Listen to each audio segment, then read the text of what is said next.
entonces para que estén preparados. Entonces, el grupo 1 va a exponer Silvia, por favor.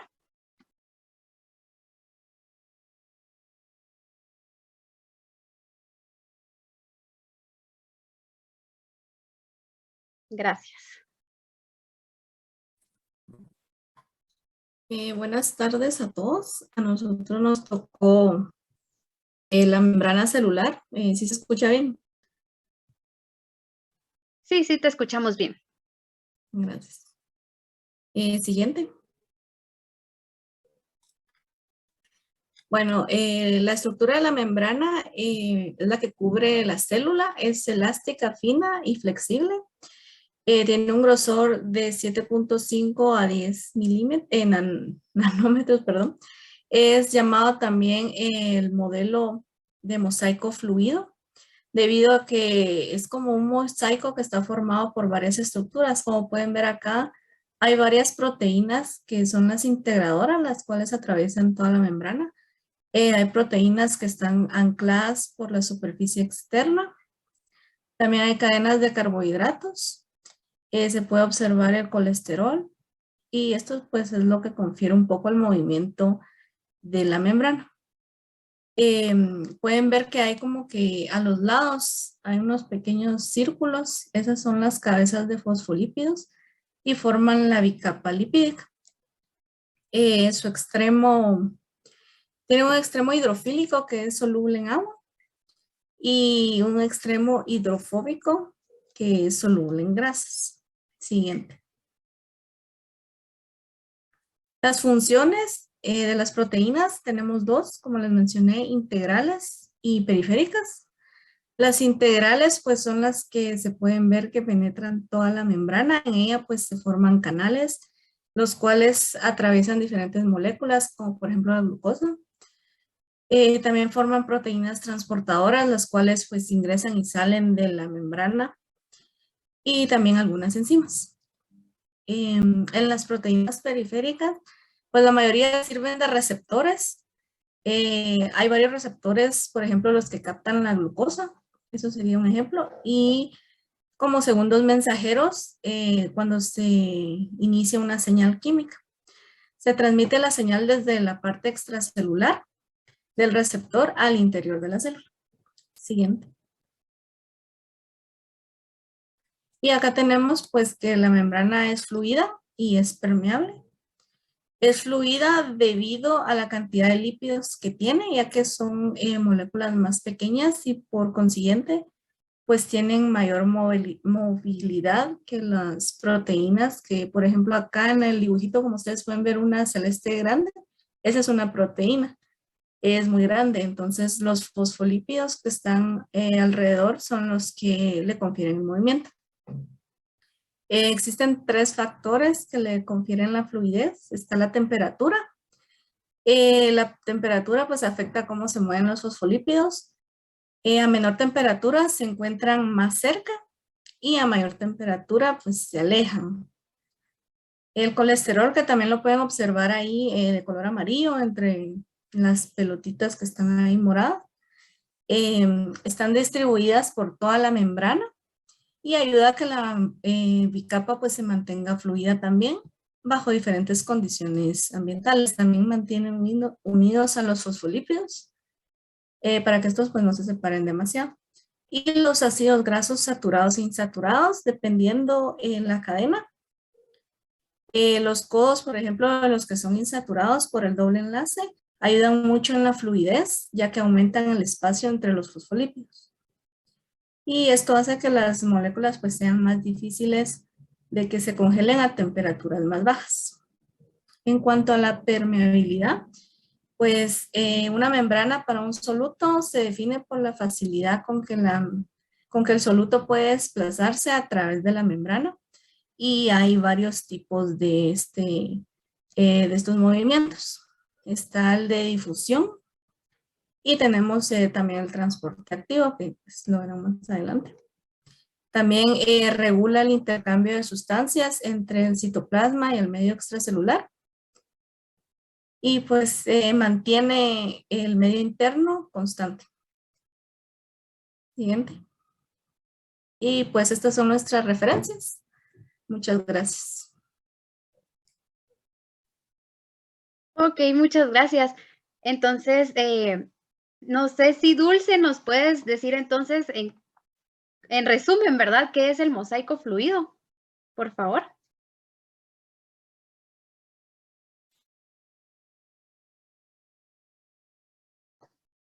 Sí, sí, ahorita sí, sí. El mosaico fluido es debido a que está conformado de proteínas, fosfolípidos, colesterol e hidratos de carbono. Ajá, todos estos componentes le dan esa flexibilidad, ¿verdad? A la membrana. Entonces, muchas gracias. Ahora vamos a pasar con la exposición del grupo 2 y va a exponer, ahorita les digo, va a exponer Kevin Herrera, por favor. Buenas tardes. Ahorita. Gracias.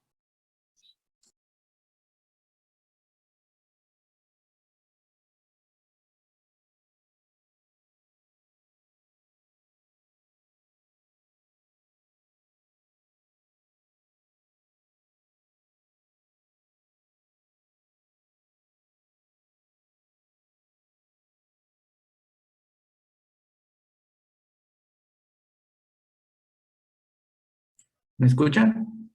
Sí. Sí, sí, te escuchamos. Gracias. Buenas tardes a todos. Es un gusto. Nosotros somos el grupo número 2 y a continuación pues veremos lo que es el transporte a través de la membrana, principalmente lo que son los procesos pasivos. Siguiente. El primer proceso que veremos es el proceso de difusión simple. Este es un proceso mediante el cual las moléculas y sustancias pueden pasar directamente a través de la membrana.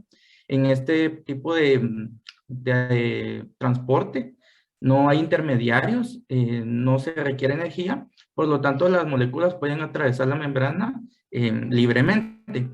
Algo que sí es importante recalcar en este tipo de transporte es que las sustancias que van a pasar deben de ser de un peso molecular bastante bajo, así como deben de ser deben tener propiedades bastante hidrófobas y mientras más liposolubles sean, más rápido pueden atravesar la membrana. Un ejemplo de ello es el que se muestra en pantalla, que son el oxígeno, dióxido de carbono, benceno y cloroformo.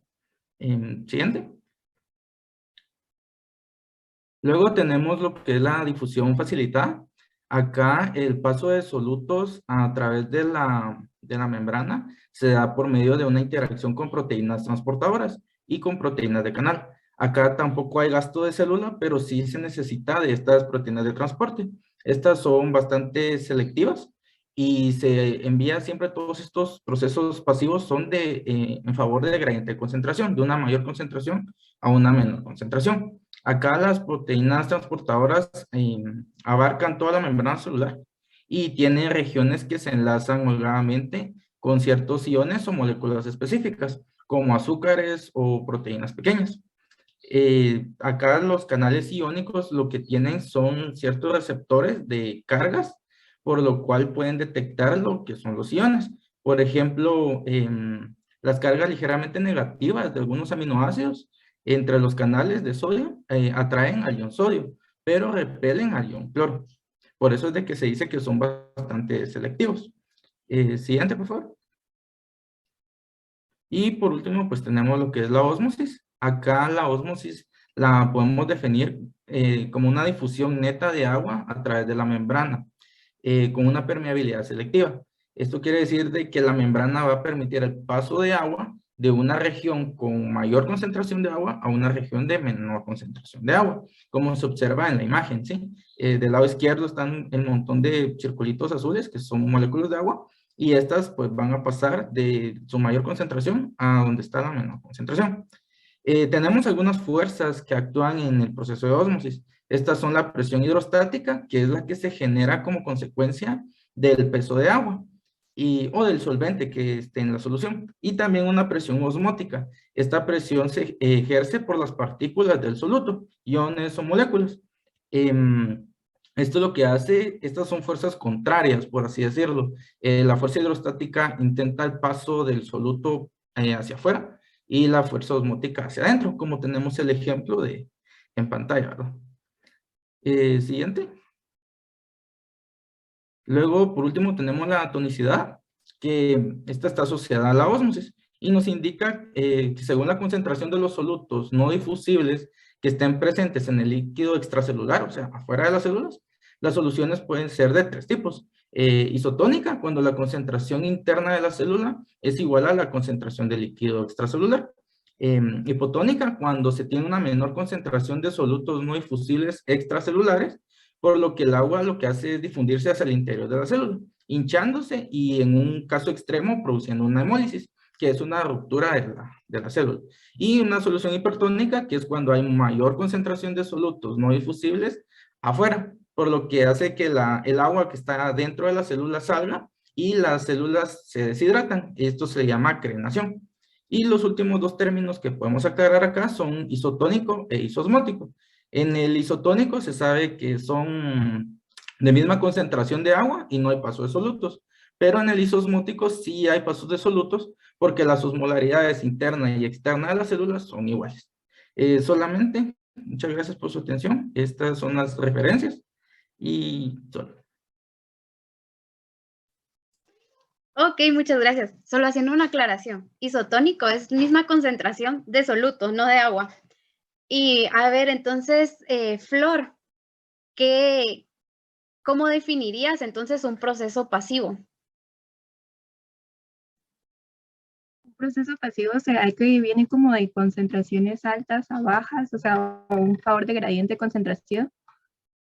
Sí, correcto, gracias. ¿Todos, todo claro? ¿Alguno tiene alguna duda? Igual más adelante lo vamos a ver y de todos modos en la clase con la licenciada también lo van a ver. Entonces ahora se prepara el grupo 3 y gracias grupo 2. Vamos a ver. Va a presentar Karina.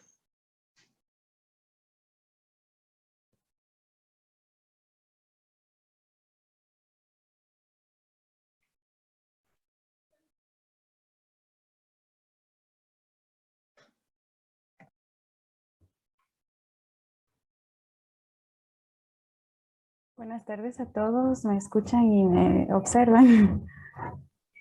Hola, sí te escuchamos y te observamos. Bueno, yo les voy a hablar sobre los procesos de transporte de la membrana, los procesos activos. El proceso de transporte de membrana se refiere al transporte de la membrana que se realiza por movimientos de entrada y salida de las moléculas, ahí como pueden observar en el GIF. La importancia de estos movimientos radica en que permiten eliminar los desechos e ingresar nutrientes para el correcto funcionamiento de la célula. Y procesos activos significa que requieren energía para lograr este movimiento. Siguiente diapositiva, por favor. Ahora, el transporte activo implica el transporte real de una sustancia a través de la membrana, mediante una estructura de carácter proteico que penetra en todo el espesor de la membrana. Este se refiere al movimiento de iones de potasio y sodio, como pueden observar ahí en la imagen, y también de otras sustancias, a través de la membrana con una proteína transportadora. Quiere decir que todo esto se realiza por medio de la proteína. Esto se realiza desde un estado de baja concentración a un estado de alta concentración. Siguiente, por favor. Ahora el transporte activo primario. Este consiste en transportar sustancias en contra de su gradiente de concentración. Este utiliza energía directamente del ATP. Un ejemplo muy común que les podría mencionar es la bomba de sodio y de potasio, la cual facilita el movimiento de iones de sodio al exterior de la célula y de iones potasio al interior de la célula, en contra del gradiente de concentración, utilizando la energía liberada durante la hidrólisis del ATP. Siguiente, por favor. Ahora, por último, tenemos el transporte activo secundario. Este transporte se caracteriza por movimientos contra gradiente de concentración de iones o sustancias, los cuales se acoplan al movimiento de iones a favor de su gradiente de concentración. También el gradiente provee la energía utilizada. Este transporte puede ser en la misma dirección, como pueden observar ahí, cotransporte o sin porte, y en dirección opuesta, cotransporte o antiporte. También cabe mencionar que es un proceso bastante exergónico, lo cual indica que libera una cantidad suficiente de energía para el transporte de todas las sustancias. Gracias. Siguiente, por favor. Y estas son nuestras diapositivas. Gracias. Nuestras referencias, perdón, gracias. Gracias. Bueno, entonces veamos, Kevin Conde, entonces como resumen, ¿en qué consiste el transporte activo? El proceso activo.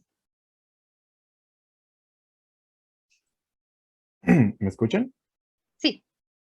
Que es un proceso que requiere energía celular para lograr los movimientos para el activo primario y el activo secundario.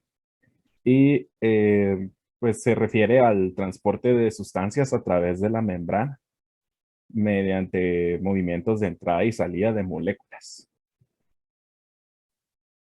Sí, muy bien, gracias. Hay que hacer énfasis en que este va en contra de su gradiente de concentración y por eso es que requiere este empujoncito con la energía, ¿verdad? Muchas gracias. Y ahora vamos a pasar con el grupo 4 y va a presentar Vivian, por favor. Bueno. ¿Sí se escucha? Sí, te escuchamos. Ok. Solo que pongan, ahí está. Gracias. Nosotros vamos a hablar del transporte mediante vesículas. En este tipo de transporte las sustancias pueden atravesar la membrana celular sin establecer alguna relación de los componentes con la misma. Para ello utilizan una formación de vesículas con la propia membrana y en el interior de la misma se sitúan los solutos para su desplazamiento. Siguiente, por favor. Para esta existen varios tipos, que la primera es la endocintosis.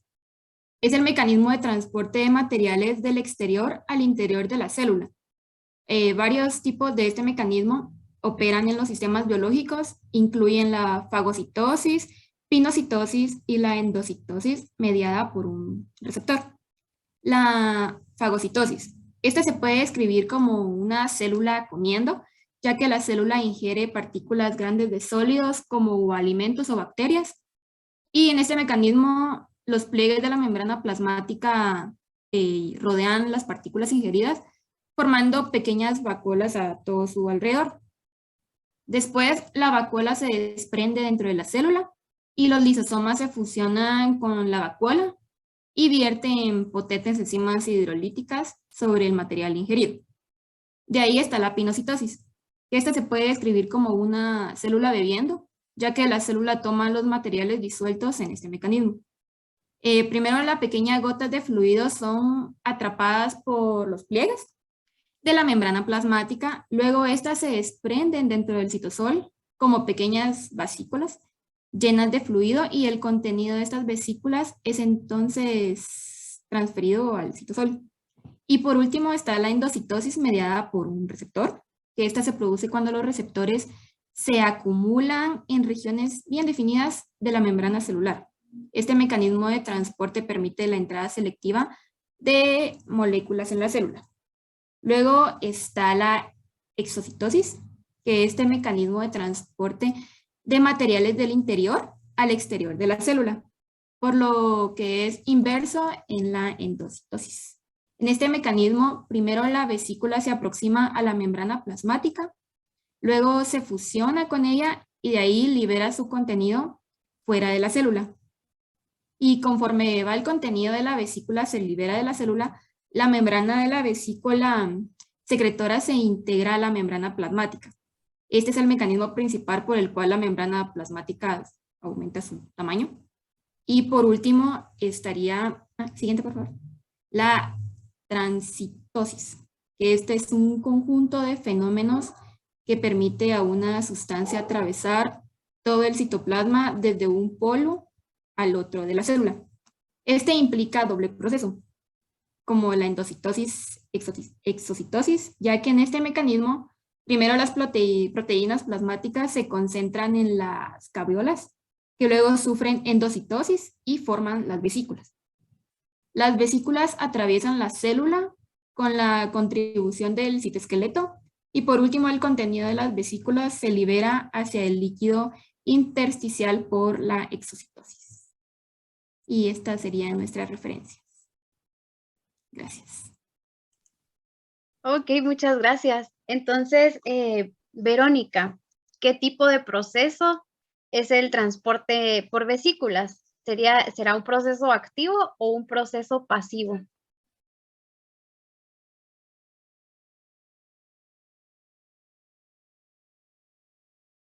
Es un proceso activo primario, si no estoy mal.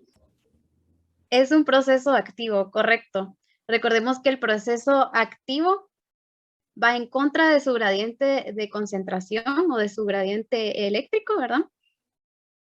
Y necesita energía para poder realizar este proceso. Muy bien, gracias. Entonces, bueno, después de escuchar a sus compañeros, ahora sí vamos a empezar con la clase.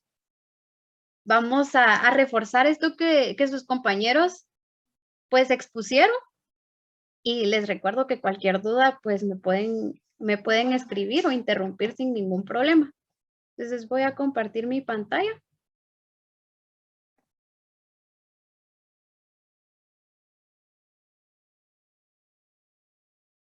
Entonces veamos el transporte. Sí, ya logran ver la pantalla, ¿verdad? Sí. Ok, gracias. Bueno, entonces transporte a través de la membrana celular. Lo vamos a ver no tan a profundidad porque este también es un tema que van a ver en la clase con la licenciada la siguiente semana. Entonces, como para que no sea repetitivo, ¿verdad? Entonces vamos a verlo aquí y después lo van a reforzar en la clase. Entonces, transporte a través de la membrana. Primero debemos empezar con la membrana plasmática. Pues la membrana plasmática es una barrera flexible. Esta es a la vez resistente y rodea al citosol y contiene el citoplasma de la célula, ¿verdad? Entonces, esto, que sea una barrera flexible y resistente, es lo que se define como mosaico fluido. Además, se asemeja a un mar de lípidos que está en constante movimiento. Este contiene un mosaico de numerosas proteínas diferentes. Los lípidos de la membrana permiten el pasaje de diversas moléculas liposolubles, pero también actúan como barrera que regula la entrada o la salida de moléculas con carga o moléculas polares. Entonces tenemos la bicapa lipídica, que es la que observamos aquí.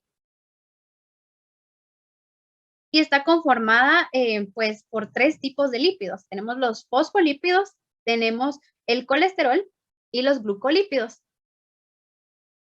Entonces aquí observamos el colesterol, es esto amarillo que ven aquí.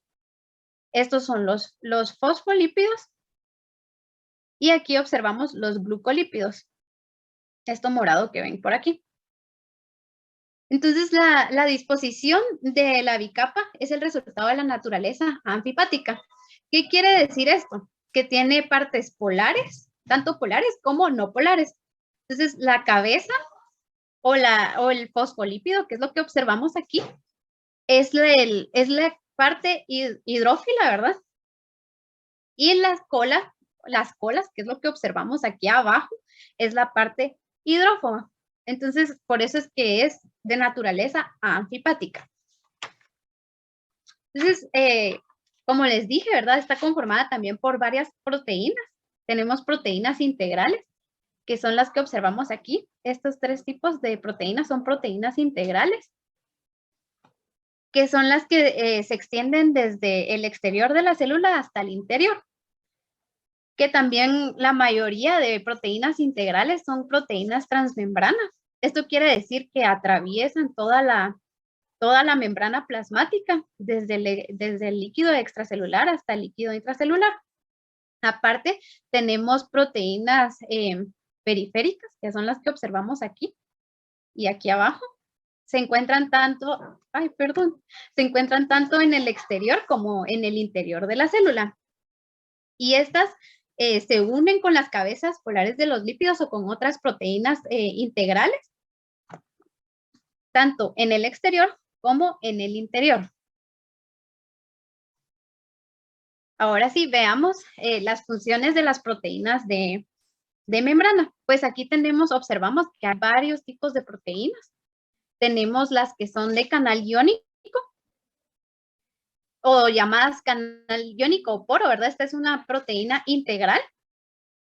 Y estas, pues, permiten el pasaje de iones específicos. Generalmente los canales son selectivos. También tenemos los transportadores que ayudan a movilizar alguna molécula selectiva o específica, ¿verdad? Como una molécula polar o un ion con carga. La diferencia entre un canal y un transportador es que el transportador el canal solo es como su nombre lo dice, ¿verdad? Es como un túnel donde va a pasar la molécula, mientras que el transportador tiene que tener un cambio en su forma para que exista el movimiento de la molécula. Entonces aquí tenemos, por ejemplo, los aminoácidos necesarios para la síntesis de proteínas nuevas que ingresan a las células del organismo por medio de transportadores. Entonces tiene que haber un cambio conformacional para que pueda haber el transporte de estos aminoácidos. Luego tenemos las proteínas que son receptoras. Pues las proteínas receptoras actúan como sitios de reconocimiento celular. Cada tipo de receptor reconoce y se une a un tipo específico de molécula. Una molécula específica que se une a un receptor se denomina ligando. Entonces, estas proteínas van a reconocer a alguna molécula específica y esta molécula específica es la que vamos a denominar ligando, que es lo que observamos aquí. Tenemos nuestra proteína y nuestro ligando. Entonces, por ejemplo, la hormona antidiurética se une a un receptor específico presente en los riñones y cambia la permeabilidad al agua de ciertas membranas plasmáticas. Luego tenemos las enzimas. Estas pueden ser ya sea integrales o periféricas. Estas son encargadas de catalizar reacciones químicas específicas en la superficie interna o externa de la célula. Entonces, por ejemplo, la lactasa que sobresale de las células de revestimiento del intestino delgado desdobla la lactosa de la leche que ingerimos a diario. Entonces, este es un ejemplo de una reacción química catalizada por una enzima. También tenemos proteínas de fijación o conectores, perdón. Estas se unen a las proteínas de la membrana plasmática de las células vecinas entre sí. Entonces, estas, como su nombre lo dice, ayudan a que se conecten varias células. Entonces, reconoce a la célula vecina y se conectan. Luego tenemos el marcador de identidad celular o la glucoproteína. Esta tiene dos funciones específicas, que es reconocer a otras células de la misma clase, por ejemplo, en la formación de tejidos, o reconocer y responder a células extrañas que son potencialmente peligrosas. Entonces, estas son los tipos de proteínas que encontramos a través de la membrana que nos van a ayudar al transporte de sustancias o nos van a ayudar a cumplir con ciertas funciones que necesita la célula.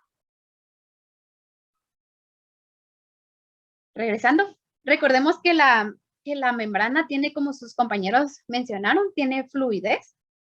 La fluidez de la membrana permite mantener ese equilibrio en la célula, porque recordemos que Si no tenemos el movimiento de partículas se hace dependiendo de la necesidad de la célula. Si tenemos mucha concentración de soluto dentro de la célula, necesitamos sacar un poco de esa concentración, entonces esa fluidez va a permitir que el movimiento de sustancias o de moléculas sea más fácil.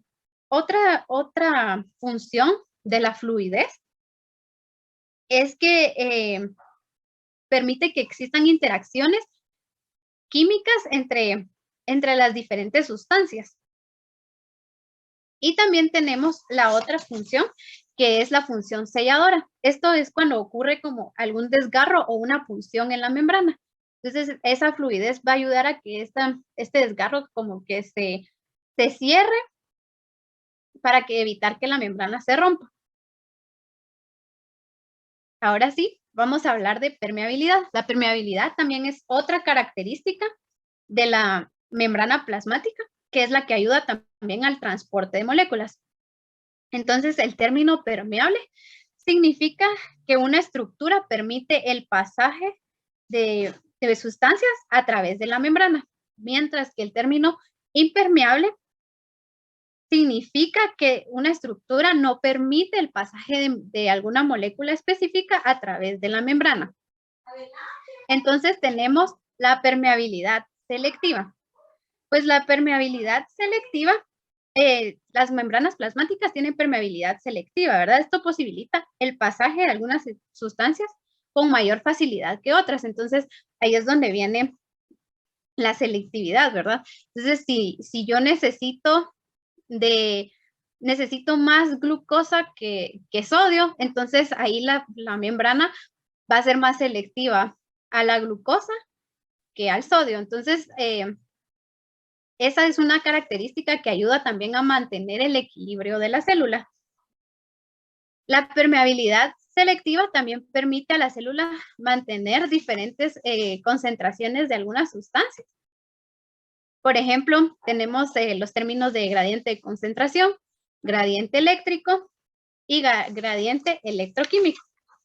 El gradiente de concentración, pues se refiere a la diferencia de concentraciones de una sustancia química en dos sitios diferentes. Por ejemplo, la concentración de líquido extracelular y la concentración de líquido intracelular.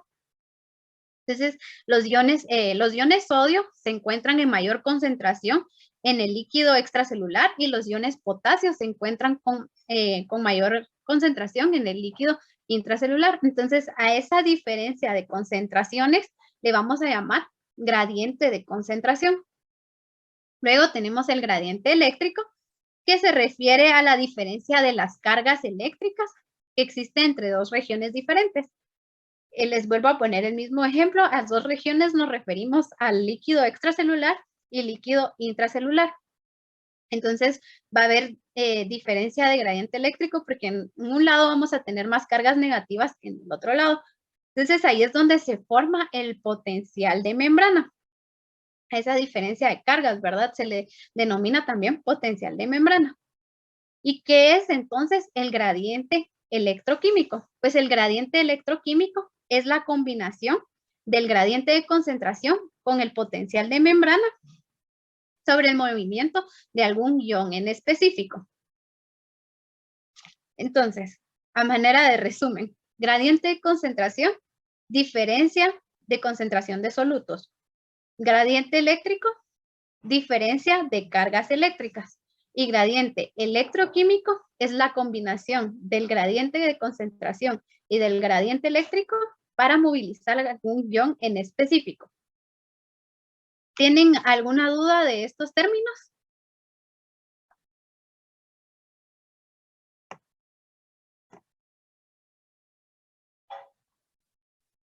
Todo bien.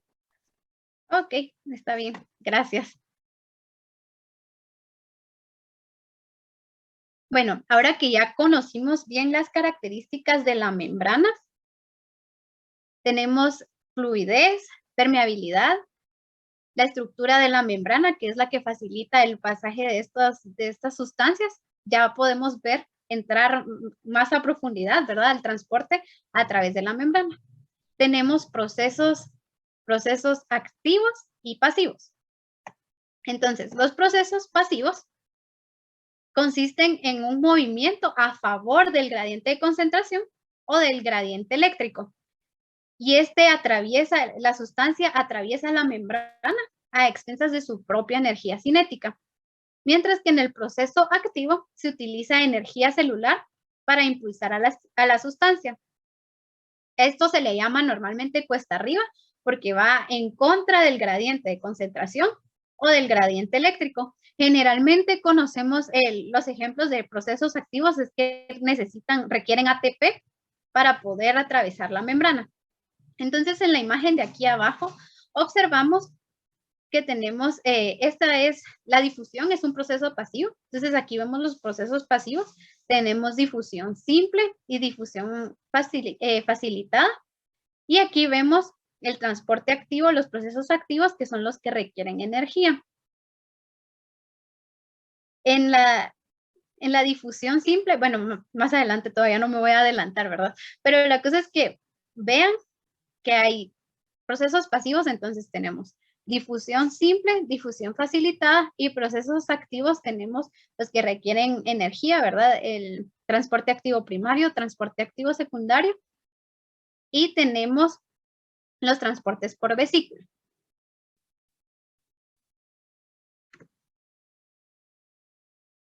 Ahora veamos el principio de difusión. Pues la difusión es un proceso pasivo que consiste en la mezcla aleatoria de las partículas de una solución como resultado de la energía cinética. Como les había mencionado, ¿verdad? En este no necesitamos energía externa para que la molécula pase, entonces por eso es que se llama proceso pasivo. Va a favor de su gradiente de concentración y a favor de su gradiente electroquímico. Entonces, hay varios factores que influyen sobre la velocidad de difusión. Primero tenemos el gradiente de concentración. Entonces, a mayor diferencia de concentración de solutos, va a haber una mayor velocidad. Esto quiere decir que si, aunque sean diferentes, digamos que la concentración aquí va a ser, afuera de la célula va a ser 7 y adentro va a ser 7.2, a pesar de que haya diferencia, entonces esto va a hacer que la velocidad disminuya. Mientras mayor sea la diferencia de concentraciones de soluto, tanto en el exterior de la célula como en el interior de la célula, la velocidad va a aumentar. Luego tenemos la temperatura, también es un factor que influye. A mayor temperatura, mayor velocidad de difusión. También tenemos la masa de la sustancia que difunde. A mayor masa, menor velocidad. Esto quiere decir que mientras más grande sea la partícula, menor va a ser la velocidad de difusión. Esto tiene un poco de lógica porque si la partícula va a ser muy grande, va a ser más difícil movilizarla. Entonces, por eso es que la velocidad disminuye a mayor masa. También la superficie de difusión. Porque si tenemos una superficie de difusión que es grande, la velocidad va a ser mayor. A diferencia, si la superficie es pequeña, la velocidad va a disminuir. Entonces todos estos son factores que van a influir en la velocidad de difusión. También tenemos la distancia que va a recorrer la molécula a través de la membrana. Si la distancia es larga, la velocidad va a disminuir. Y si la distancia es corta, la velocidad va a aumentar. Entonces veamos en la imagen. Aquí tenemos un ejemplo del principio de difusión. Entonces, lo que es un experimento en donde colocaron en una probeta un cristal con colorante. Entonces, en el A vemos cuando colocan el cristal con colorante, ¿verdad? Entonces se empieza a producir la difusión. Luego en el B ya se produjo la difusión desde la zona de mayor concentración hacia la zona de menor concentración. Y en el C observamos que ya existe el equilibrio. ya la concentración de colorante es uniforme, ya lo vemos en toda la probeta. Entonces, así es como se va dando el proceso de difusión. Entonces, aquí observamos, tenemos difusión simple y difusión facilitada. La difusión facilitada se divide en dos. Tenemos difusión facilitada mediada por canal y difusión facilitada mediada por transportador. Entonces, la difusión simple es donde la molécula o la sustancia química atraviesa la bicapa sin ayuda de ninguna proteína. Esto generalmente ocurre en moléculas que son no polares y que son liposolubles, para que su paso sea más fácil a través de la membrana. Luego tenemos la difusión a través de canal iónico, como observamos aquí. Esta se da, los canales iónicos no requieren de un cambio conformacional para que la molécula pase. Y la difusión facilitada mediada por transportador, que esta sí requiere un cambio conformacional para que exista ese paso de la molécula. Como podemos observar, siempre es a favor del gradiente de concentración. Tenemos mayor concentración en el líquido extracelular y va a pasar al área o al líquido intracelular donde hay menor concentración.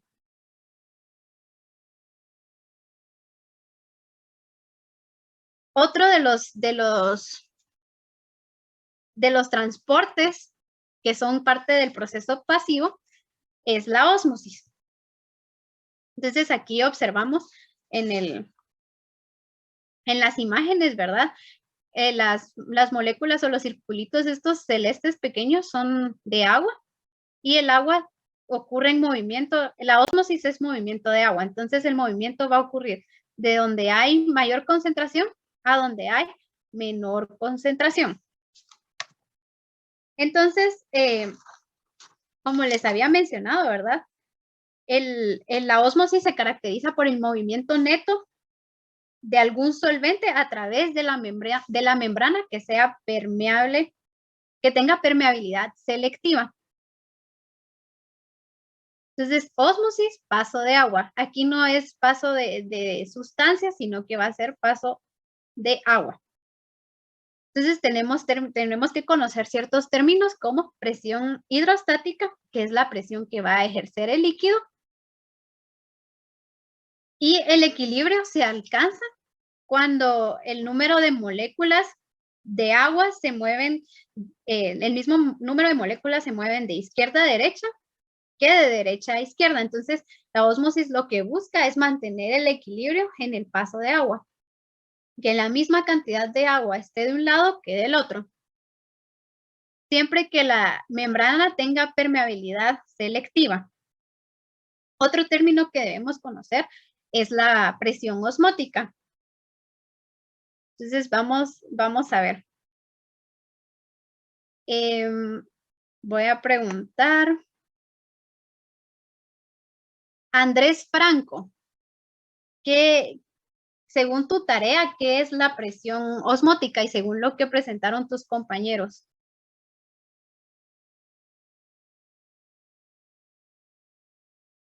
¿Sí me escuchan? Sí, te escuchamos. Bueno, yo entiendo que la presión osmótica es la presión que se le aplica a la solución para que ya no siga para detener el flujo, si no estoy mal. Sí, Más o muy menos. bien. No, sí, estás bien. La presión osmótica justo es eso. Es la presión, la cantidad exacta de presión que se necesita para detener la ósmosis. Y como habíamos mencionado, ¿verdad? La ósmosis es el paso de agua hasta llegar al equilibrio o al paso neto de agua, ¿verdad? Al equilibrio de agua en ambos lados. Entonces veamos en la figura 4.11, ¿verdad? Aquí se da una demostración de la presión osmótica que produce la ósmosis en una membrana semipermeable. Entonces, la descripción de la imagen dice que se muestra una membrana semipermeable, ¿verdad? Que es lo que observamos aquí en medio. o de permeabilidad, que es permeabilidad selectiva. Y está separando dos columnas de agua, que son las que observamos aquí, la columna A y la columna B. Entonces, una contiene agua pura, que es la columna B, y la otra contiene agua con soluto, que es la columna A. Entonces, la ósmosis de agua se da desde la cámara B, que es donde está el agua pura, hacia la cámara A. Y entonces hace que los niveles de agua en las columnas se separe cada vez más hasta que se alcance finalmente una diferencia de presión en ambos lados de la membrana.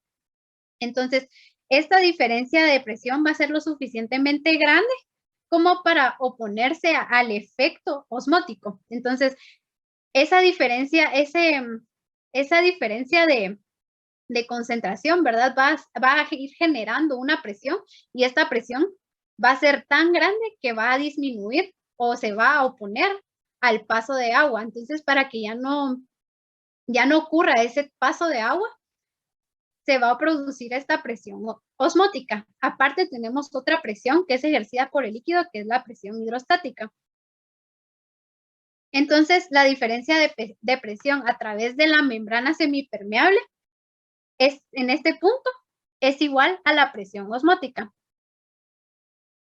Entonces, no sé si comprendieron esto, es un poco complicado de entender porque se da la ósmosis para que haya la misma concentración de agua en ambos lados.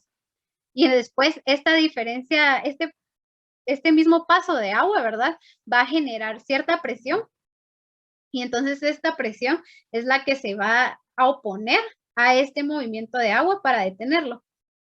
La ósmosis ocurre solo cuando hay membranas que son selectivas o semipermeables para que no ocurra el movimiento de soluto, sino que solo se dé el movimiento de agua. No sé si alguien tiene alguna duda o les quedó claro.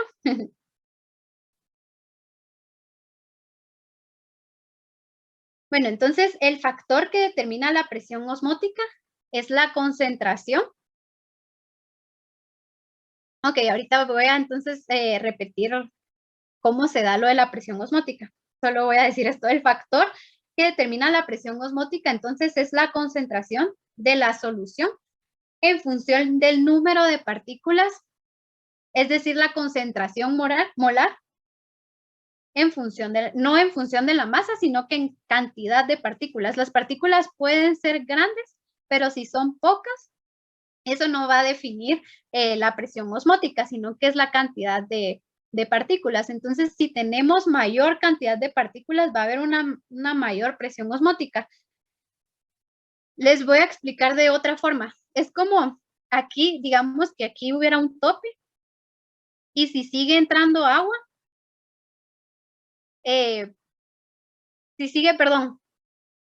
esa presión, se va a generar esa presión. Esa presión se va a detener al pasaje de agua, porque cabal, si sigue entrando agua, entonces esa concentración va a variar y necesitamos de ese límite, ¿verdad? De esa presión que se ejerza para que no se dé todo el pasaje de agua, porque si no, un lado se queda sin agua y el otro lado va a contener todo el agua. Entonces, como necesitamos siempre mantener un equilibrio, se tiene que generar esta presión osmótica que es generada por el soluto. La concentración, aquí es la concentración, el paso de agua es del lado B al lado A. Perdón, del lado A al lado B. Del lado A al lado B, pero lo que necesitan es este soluto porque si se pasa todo el agua al lado B, el soluto se va a quedar solo y ya no va a haber movimiento de agua, ya no van a tener agua. Y ellos necesitan también mantener su concentración. Entonces, eso es lo que va generando la presión para que se impida este movimiento de agua. Ahora quedó más claro. Lo que quieren evitar es quedarse sin agua. Entonces, por eso es que se genera la presión osmótica. Sí, correcto, la presión osmótica, eso va a dejar que la concentración no se modifique, sino que se mantenga el equilibrio.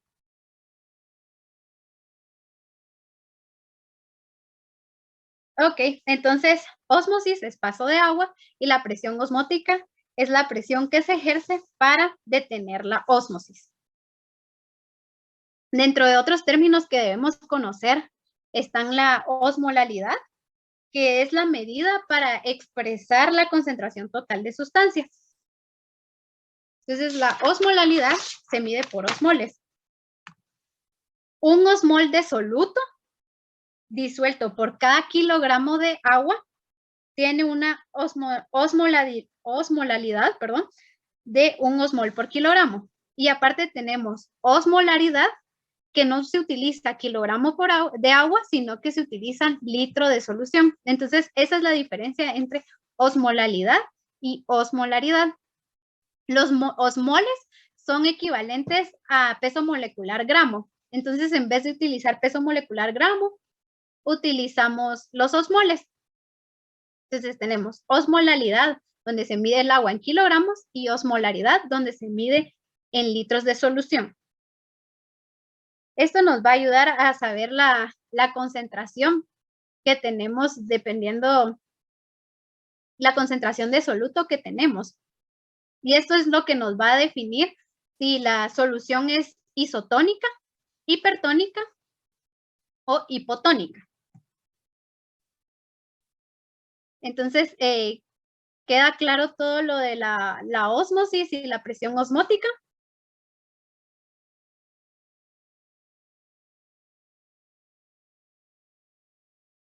Bueno, entonces, esto todavía la tonicidad. La tonicidad es la capacidad de una solución para modificar el volumen de las células mediante la alteración de su contenido de agua. Entonces, el ejemplo que como que ayuda más a entender estos términos, pues es el del glóbulo rojo. Entonces, tenemos soluciones isotónicas, soluciones hipotónicas y soluciones hipertónicas, que aquí es donde se da ese movimiento de agua que es llamado tonicidad. Esa capacidad, ¿verdad?, del movimiento de agua o de solución se llama tonicidad. Entonces tenemos la solución isotónica, que es donde la concentración de soluto es la misma tanto afuera como adentro de la célula. Luego tenemos la solución hipotónica, que es donde la solución tiene menor concentración de soluto que lo que hay dentro de la célula. Entonces, lo que ocurre si hay menor concentración de soluto fuera, lo que va a ocurrir es que el agua va a seguir entrando y entrando a la célula hasta que hasta que ocurra un estallido, ¿verdad? O esta se rompa. Entonces, esto se le llama lisis, y cuando hablamos de un glóbulo rojo, como en este ejemplo, se le llama hemólisis. Entonces, solución hipotónica, va a haber menor concentración afuera, y entonces se va a llenar de agua el eritrocito y va a ocurrir ese estallido. Diferencia de la solución hipertónica, que es que tiene mayor concentración. Lo dije al revés, perdón. Tiene mayor concentración en el citosol cuando es solución hipertónica. Es al revés, la hipotónica es menor concentración y la hipertónica mayor concentración. Entonces, como estas son contrarias, lo que va a ocurrir en la solución hipertónica es que va a salir mucha agua del eritrocito o de la célula, entonces esta se va a ir haciendo pequeña, y lo que va a ocurrir es una crenación. Esta se va como chupar, ¿verdad? Entonces, porque va saliendo líquido del eritrocito o de la célula, entonces se va quedando sin agua y va a ocurrir lo que se llama crenación. Entonces, aquí pueden observar en la imagen cómo es que se ve un glóbulo rojo de forma normal, uno que sufre hemólisis y uno que sufre crenación. Esto es lo que ustedes van a observar en la práctica del laboratorio que tienen que hacer, el reporte que tienen que entregar en la próxima semana. Más adelante se los voy a explicar. Bueno, entonces ahí terminamos con el proceso pasivo. También tenemos el proceso o transporte activo, que es el proceso que requiere energía para que las proteínas transportadoras puedan mover los solutos a través de la membrana en contra de su gradiente de concentración o en contra del gradiente eléctrico. En el transporte activo sí necesitamos de proteínas. En el proceso pasivo estaba la difusión simple, ¿verdad? Que no necesitábamos proteínas. En este caso sí necesitamos esa ayuda para poder atravesar las moléculas, ingresar las moléculas o sacarlas de la célula. Entonces, tenemos el transporte activo primario, que es el que vemos aquí en el ejemplo, ¿verdad? Que es el que se da cuando, es el ejemplo más claro que tenemos aquí es la bomba de sodio-potasio, ¿verdad? Que es la que observamos aquí. Entonces, solo se da el movimiento de una molécula a la vez. Se da la salida del sodio y después se da la entrada del potasio. Entonces, no ocurre simultáneo, sino que primero se da uno y después se da el otro. Por eso es que se llama transporte activo primario. Requiere de energía. Aquí observamos el ATP. Hasta que el ATP se une a la proteína, ocurre el cambio conformacional para que pueda entrar el potasio y ya lo deja dentro de la célula. Entonces, transporte activo quiere decir que solo va a haber el paso de una molécula de un ion específico a la vez y requiere energía, como vemos aquí en el ejemplo. Luego tenemos también el transporte activo secundario, que es donde ya puede haber intercambio de moléculas al mismo tiempo. Y como habían mencionado, tenemos contratransporte y cotransporte.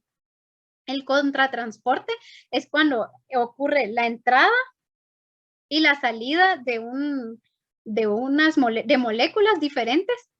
Quiere decir que estas van en sentido contrario. Por eso se llama contratransporte. Y tenemos el cotransporte, donde ocurre al mismo tiempo, como observamos aquí.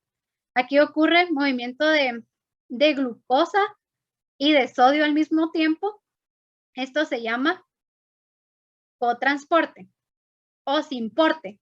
Y aquí observamos el movimiento de calcio hacia afuera y el movimiento de sodio hacia adentro. Esto se llama contratransporte o transporte. Entonces, eso es lo que ocurre, esa es la diferencia entre transporte activo primario y transporte activo secundario. En el secundario hay movimiento de dos moléculas, mientras que en el primario solo ocurre transporte de una molécula a la vez. Otro proceso activo es el transporte en vesículas. Las sustancias se transportan en vesículas de una estructura a otra dentro de las células. Y las vesículas también pueden ingresar materiales desde el líquido extracelular o los liberan al líquido extracelular, ¿verdad? Entonces, tenemos endocitosis y exocitosis. La endocitosis es las sustancias ingresan a la célula en forma de vesícula a partir de la membrana plasmática. Y en la exocitosis ocurre lo contrario. Las sustancias de la célula se sacan, ¿verdad? O salen a través de una vesícula que se fusiona con la membrana para sacar esas sustancias al líquido extracelular. En la endocitosis tenemos dos tipos de transporte. Está la fagocitosis y la pinocitosis. ¿En qué consiste entonces la endocitosis? De manera general, pues ocurre la unión. En este ejemplo, en este esquema, observamos que es la endocitosis del complejo del colesterol LDL. Entonces, primero se da la unión. Entonces, aquí está la proteína receptora, que es la que va a reconocer a la molécula, en este caso el LDL. Entonces, el primer paso es que se da la unión. El segundo paso es la formación de la vesícula. Entonces, ya cuando la proteína receptora reconoció esa molécula, entonces se hace una invaginación en la membrana, que es la que va a formar la vesícula. Esta está rodeada por clatrina, un tipo de proteína, que es la que observamos aquí. Entonces, se da la invaginación para formar la vesícula. Luego se da la formación de la vesícula, que si vemos aquí todavía sigue recubierta con clatrina, perdón, y luego se da la pérdida de la cubierta. Entonces aquí vemos que esto vuelve a su lugar para seguir reconociendo esas moléculas, ¿verdad? Porque esas son las moléculas, las proteínas receptoras. Entonces, estas se desprenden y regresan a la membrana plasmática. Luego, ya tenemos la vesícula sin cubierta y se da la fusión con un endosoma. Entonces, aquí observamos el endosoma. Luego, se da el reciclado de los receptores hacia la membrana plasmática. Otra vez, los receptores salen a la membrana plasmática y luego después se da la degradación en el lisosoma. Entró la molécula como colesterol, como LDL, y necesitamos de ese lisosoma para que se dé la separación de aminoácidos, de lípidos, para que se vuelvan moléculas más pequeñas. Entonces, ahí es donde se va a separar el LDL en sus diferentes compuestos ya más simples. Entonces, este es un ejemplo de endocitosis. Como les había mencionado, parte de la endocitosis también está la fagocitosis y la pinocitosis. La diferencia de estas es una diferencia característica, es que en la pinocitosis no se requiere de ningún receptor, mientras que en la fagocitosis sí se requiere de un receptor. La fagocitosis generalmente se da para la captación de moléculas grandes, como células muertas, virus o bacterias. Entonces, aquí tenemos los fagocitos, y estos fagocitos pueden ser macrófagos, sí pueden ser macrófagos o bacteriófagos. Entonces, estos lo que van a hacer es jalar esas moléculas grandes, ¿verdad? Por medio de la invaginación en la membrana, y va a ocurrir el mismo proceso que vimos en la endocitosis en general, ¿verdad? Entonces, solo la énfasis aquí es en el fagocito. Ese es característico de la fagocitosis y que son moléculas grandes. Por otro lado, tenemos la pinocitosis, que en esta no hay moléculas receptoras, no hay proteínas receptoras, sino que solo se va a dar la invaginación de la membrana para la formación de la vesícula. Luego tenemos el proceso de exocitosis. Como les había mencionado, la exocitosis es para sacar las sustancias de la célula. Entonces, se da la formación de la vesícula, luego la vesícula se fusiona con la membrana y ya se da la liberación. Este proceso es característico cuando se da la secreción de enzimas gástricas, de moco o de alguna secreción. Este es el proceso que ocurre.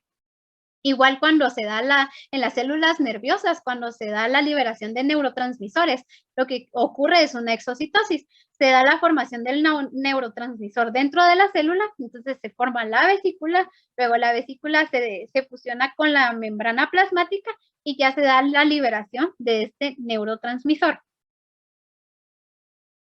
Luego tenemos el proceso de transitosis, que se da tanto una endocitosis como una exocitosis. Lo que hace es atravesar la célula.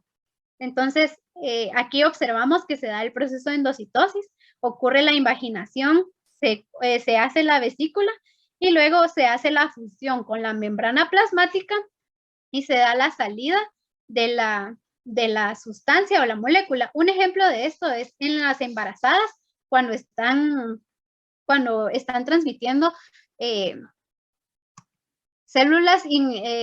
cuando están transmitiendo, células inmunológicas al bebé. Entonces se da la endocitosis, porque esta va a atravesar la placenta hasta llegar a la sangre fetal. Entonces se da la endocitosis, atraviesa la membrana y se da la exocitosis para llegar a la sangre fetal. ¿Tienen alguna duda con estos procesos de transporte de vesícula? ¿O de los procesos activos como tal?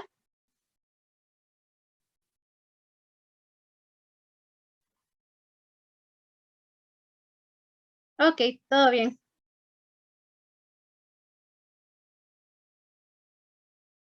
Bueno, entonces vamos a seguir con los cálculos que les van a ayudar para realizar su reporte. Tenemos la ley de Van Hoff, que consiste en las sustancias, que las sustancias en solución obedecen a las leyes de los gases. Como observamos aquí, esta es la fórmula de la ley de los gases, ¿verdad? Que utilizamos con los gases, pero es porque los líquidos o estas sustancias tienen el mismo comportamiento. Entonces, la presión osmótica de una solución es igual a la presión que el soluto ejercería si fuera un gas. Entonces, para averiguar cuál es la presión osmótica de alguna solución, vamos a utilizar esta fórmula, donde P equivale a la presión osmótica siempre en atmósferas. N es el número de moles de soluto. Perdón, solo voy a tomar agua.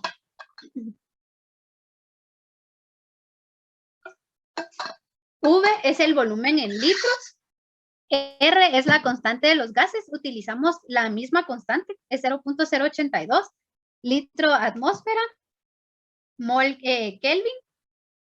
Y la temperatura absoluta en grados Kelvin. Entonces, si la temperatura nos la dan en grados Celsius, tenemos que hacer la conversión a Kelvin, porque siempre tenemos que tener nuestra temperatura absoluta. Entonces, veamos algunos ejemplos. Para saber si una sustancia, si una solución es isotónica, hipertónica o hipotónica, tenemos que saber hacer estos cálculos. Entonces, sabemos que la solución isotónica de cloruro de sodio es al 0.9%. Entonces, vamos a hacer los cálculos para saber qué molaridad debería de tener nuestra solución para decir que es isotónica. Entonces, 0.9% es lo mismo que decir 0.9 gramos de cloruro de sodio en 100 mililitros de disolución. Sabemos que el peso molecular del cloruro de sodio es 58.44.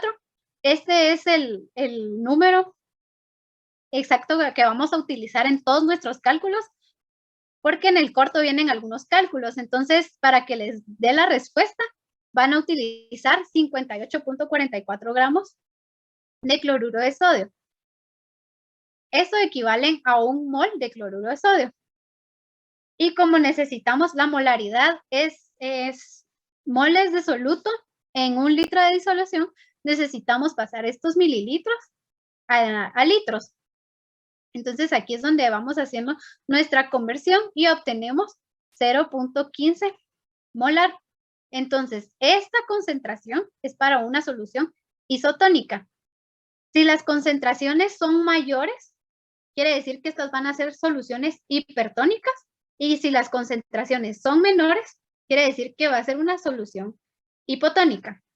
Entonces, si tenemos una concentración de 1.4 molar, ¿qué tipo de solución sería?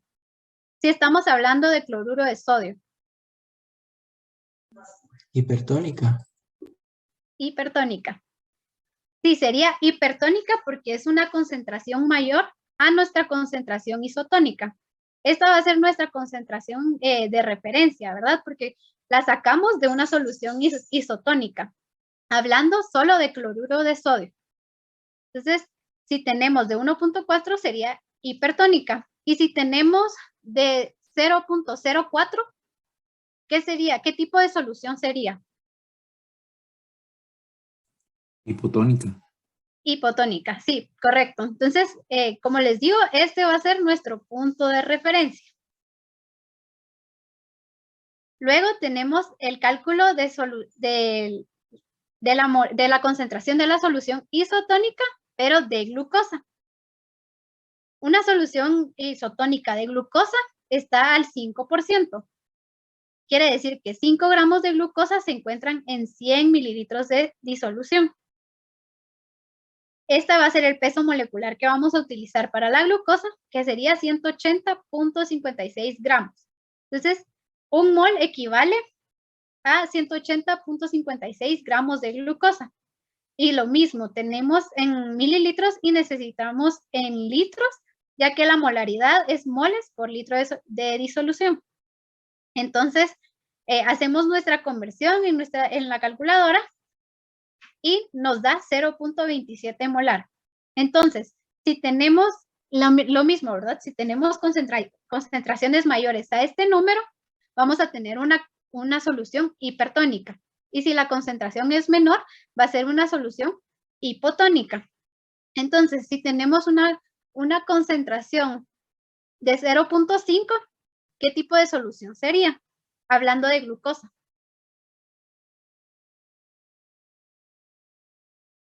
Hipertónica. Hipertónica, correcto. Entonces, este siempre va a ser nuestro punto de referencia. Si no nos recordamos del valor, pues podemos hacer el cálculo desde el 5%, ¿verdad? Para obtener la molaridad. Entonces, veamos un ejemplo.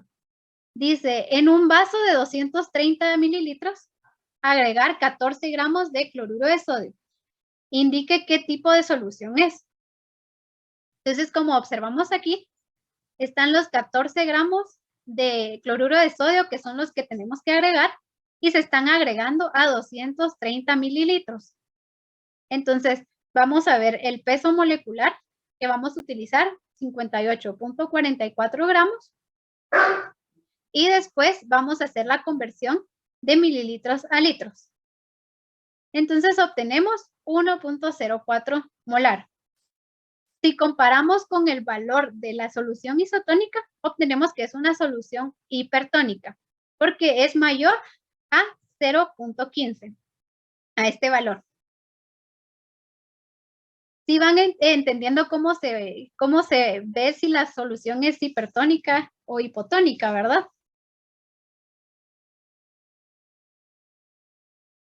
Sí, ok. Quiero que presten bastante atención porque esto es lo que van a tener que hacer ustedes en su reporte. Estos cálculos. Y vienen también algunos ejercicios en el corto. Luego, el segundo ejemplo sería, en un recipiente se colocaron 500 mililitros de agua y se le agregaron 4 gramos de glucosa. ¿Qué tipo de solución es? Entonces tenemos 4 gramos de glucosa en 500 mililitros. El peso molecular, 180.56 gramos de glucosa, que equivalen a 1 mol, y la conversión de mililitros a litros, y obtenemos 0.04 molar. Entonces, esto quiere decir que es una solución hipotónica porque es menor a este valor, a 0.27. Entonces, obtenemos solución hipotónica. Ahora, ¿se recuerdan que les dije que también podíamos averiguar cuál es la presión osmótica? Con la fórmula que vemos aquí, ¿verdad? Entonces, veamos ese ejemplo. Se tiene una solución de 0, aquí ya nos dan la concentración, ¿verdad? 0.26 molar de glucosa. Entonces, ¿cuál sería la presión osmótica de dicha solución? Primero, despejamos la presión osmótica para poder hacer el cálculo. Entonces, tenemos 0.26 moles en un litro de solución, ¿verdad? Porque no nos están diciendo en cuántos ml están contenidos esos 0.26. Entonces, solo colocamos el litro de disolución. Colocamos la constante de los gases, que es R, y lo multiplicamos por la temperatura absoluta. En este caso serían 295.15. Entonces, ¿a qué temperatura en grados Celsius está hecho este problema? Según la conversión.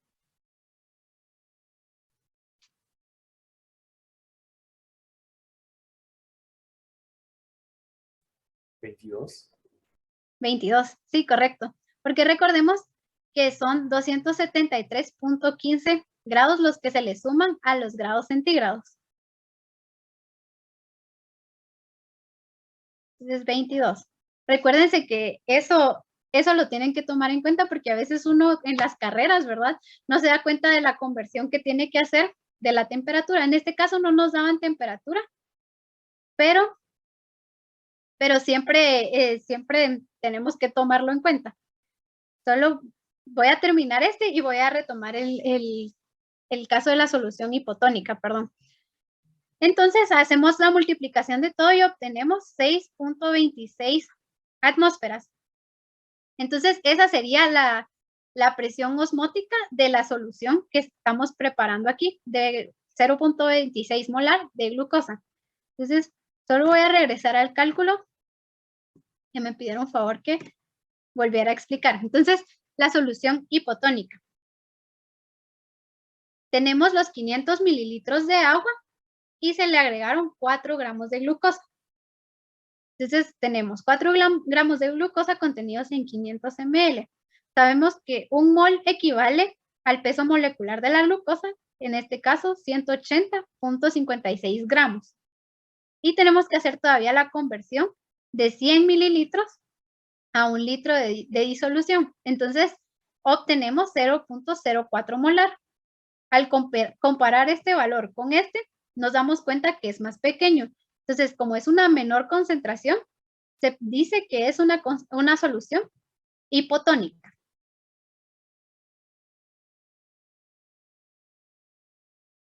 Ok, entonces vamos a continuar. Este ejemplo dice, a un tubo de ensayo de 5 mililitros se le agregó una solución de 0.07 molar de cloruro de sodio. ¿Cuál es la presión osmótica?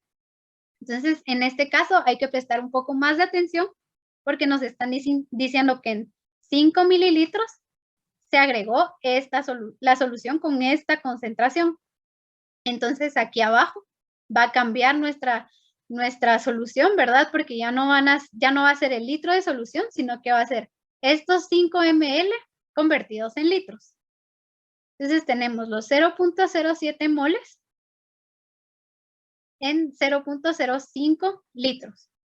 Por la constante de los gases, por la temperatura, en este caso 22 grados nuevamente, y obtenemos 1.69 atmósferas. Esa entonces es la presión osmótica de la solución que estamos preparando en el tubo de ensayo. No sé si tienen alguna duda de los cálculos.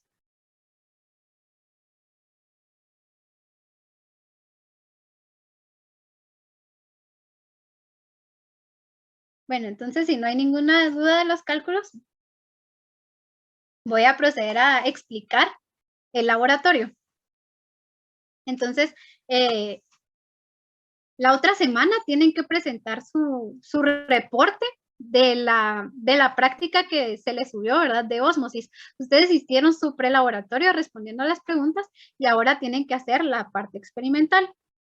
Entonces, lo que tienen que hacer es conseguir 3 vasos, de preferencia transparentes, y los van a identificar bien. Uno va a tener 20 gramos de sal, otro va a contener 2 gramos de sal y el otro solo va a tener agua. De preferencia que sea agua de filtro, ¿verdad? Agua purificada, para que no contenga ningún cloruro o algo que nos pueda afectar el experimento, ¿verdad? O la observación en nuestra papa. Entonces van a cortar una papa que sean en trozos grandes. La práctica dice que la papa tiene que estar cortada en trozos de 4x4. Si no encuentran papas tan grandes, solo procuren que los trozos sí sean, puede que los trozos sean un poco más pequeños y no sean de 4x4, pero que sean trozos grandes, ¿verdad? Que podamos observar con mayor facilidad. Entonces, de preferencia, si tienen pesa en su casa, van a pesar las papas, los trozos de papa, antes de meterlos a los vasos con agua. Si no tienen pesa, lo que van a hacer es medir los trozos y van a anotar las medidas o el peso. Entonces, cortan sus 3 trozos de papa y los van a meter en cada vaso. Luego van a esperar 1 hora y van a observar si hay cambios. Luego de observar esos cambios, van a anotar, después de la hora, ¿verdad? Van a dejar que la papa reposar en papel mayordomo o en algún trapito para que suelte el exceso de agua y ya la van a volver a pesar o a medir y van a ver si ocurrió algún cambio o todavía no. También quiero que anoten los cambios de coloración o los cambios físicos, ¿verdad? Los cambios que ustedes observan en la papa. Entonces van a tener anotaciones de cómo se ve la papa inicialmente, de cómo se ve la papa después de 1 hora y después de hacer esas anotaciones van a volver a poner los trozos de papa en los vasos. Recuérdense que estén bien identificados para no confundir, porque si este trozo de papa estaba en el vaso de 20 gramos, tiene que seguir en el vaso de 20 gramos. Entonces van a meter otra vez sus trozos de papa y van a esperar 24 horas. Luego de 24 horas van a realizar el mismo proceso, van a sacar los trozos de papa, anotar las diferencias o los cambios que ocurrieron, que ustedes pueden observar, los cambios en la coloración o en la consistencia o en el tamaño si son visibles, ¿verdad? Y van a volver a medir o a pesar su papa. Entonces, como les digo, no importa si no tienen pesa, lo que tienen que hacer es medir con su regla y si tienen pesa, pues anotan el peso, no tienen que hacer ambas cosas, ¿verdad? Solo eligen una. Entonces, después de las 24 horas vuelven a anotar y luego ya hacen los cálculos que vimos ahorita para ver cuál es la concentración de sal en cada vaso y qué fue lo que le ocurrió a la papa. El reporte debe contener todas las partes que ustedes ya conocen, ¿verdad? Que vienen manejando en los reportes de Bioquímica. Este sí puede ser a compu. Tienen que poner todos los resultados, o sea, todo lo que observaron. Y también tiene que llevar la discusión de resultados, las conclusiones, los anexos. En los anexos me tienen que colocar los cálculos y contestar las preguntas que vienen en su práctica. Entonces, no sé si tienen alguna duda de la práctica.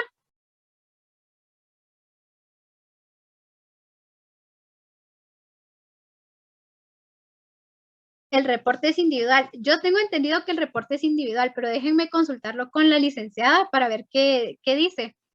Porque como cada quien va a realizar su práctica, ¿verdad? Entonces, me imagino que el reporte va a ser individual, pero igual le voy a preguntar a la licenciada y les aviso.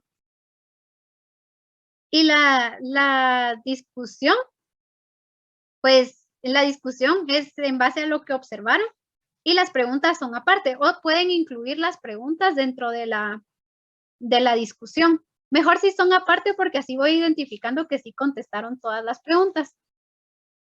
Entonces, voy a preguntar si es individual o en grupo. Para la siguiente semana, toca la práctica de huesos de la cara y del cráneo. Entonces, voy a subir otra vez el listado de temas de exposición. Sí, el reporte debe llevar formato de doble columna, así como los trabajaban en Bioquímica. Bueno, no sé si lo siguen trabajando igual, pero sí es formato de doble columna. Solo el resumen que no va a doble columna, ¿verdad? Que va completo. Y luego lo demás, los resultados, la discusión, las conclusiones, las referencias. Aquí sí las referencias, las únicas referencias que pueden ser abajo del 2018 son los libros que nosotros les compartimos en la carpeta. De ahí todos tienen que ser del 2018 a la actualidad. Bueno, entonces les estaba diciendo, ¿verdad? Que la próxima semana voy a subir nuevamente los temas de presentación, de exposición. Para la próxima semana va a exponer el grupo 5, 6, 7, 8 y 9. Como son estructuras, como es anatomía, y voy a subir la práctica porque también hay prelaboratorio. Esta práctica sí lleva los 3 dibujos. Y en las exposiciones solo deben colocar estructuras. No debe llevar nombres, no debe llevar las partes señaladas. Solo tiene que estar la estructura porque ustedes a la hora de exponer van a ir explicando dónde se encuentra localizada cada parte, cada estructura. Entonces, solo las imágenes sin señalización, sin nombres, sin nada escrito. Recuérdense que esto también es parte de los puntos de sus laboratorios de anatomía, ¿verdad? Entonces, mejor si cumplimos con eso de que no tenga nada escrito. De igual forma, se tienen que preparar todos porque yo voy a escoger una persona para que ponga. Eso se los voy a subir más tarde para que hagan su pre y para que vean los grupos que tienen que exponer. Nuevamente les recuerdo que son aproximadamente 5 minutos de exposición e idealmente que sean 3 diapositivas. Pueden incluir más diapositivas de contenido siempre y cuando respeten el tiempo. Entonces, no sé si tienen alguna duda.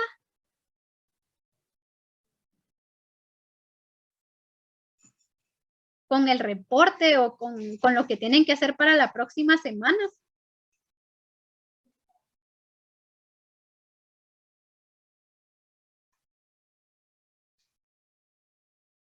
Bueno, si no hay ninguna duda, entonces les vuelvo a recordar. Miren, yo prefiero, la verdad, si me van a consultar algo, que me escriban por WhatsApp o al correo, porque por la plataforma me cuesta mucho ver porque no me llegan el mensaje directamente. Entonces, prefiero que si me van a escribir, que sea por el correo o por WhatsApp. La verdad es que a mí no me molesta que me escriban por WhatsApp. Entonces, cualquier duda, pues contesto más rápido por ahí. Puede ser por cualquier vía, pero yo contesto más rápido por WhatsApp. Entonces, para que lo tomen en cuenta.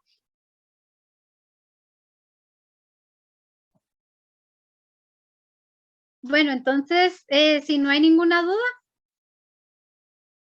esta fue la clase de hoy. Es un tema que van a reforzar la otra semana en la clase teórica con la licenciada. Y de todos modos, cualquier duda, pues saben que me pueden preguntar. Y les voy a habilitar el corto para que lo hagan. Y eso fue todo por hoy. Antes de que se desconecten, les voy a pasar el link de asistencia.